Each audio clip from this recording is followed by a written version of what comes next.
শহর কলকাতার প্রথম মহিলা মস্তান, তার নাম হচ্ছে নির্মলা দাসী, যিনি শান্তি নামেও পরিচিত ছিলেন। তার জন্ম মেদিনীপুরে। কিভাবে তিনি হয়ে উঠলেন শহর কলকাতার ত্রাস?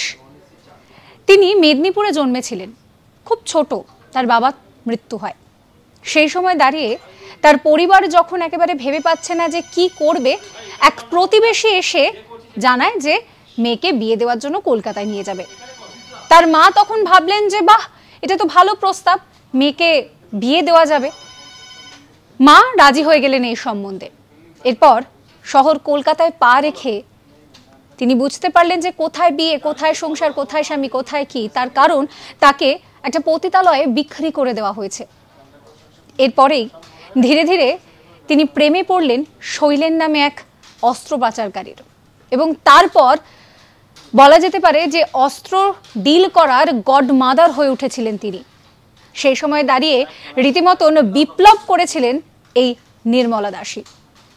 এরকম সমস্ত কন্টেন্টের জন্য সাবস্ক্রাইব করতে ভুলবেন না আজ তাক বাংলার ইউটিউব চ্যানেলকে।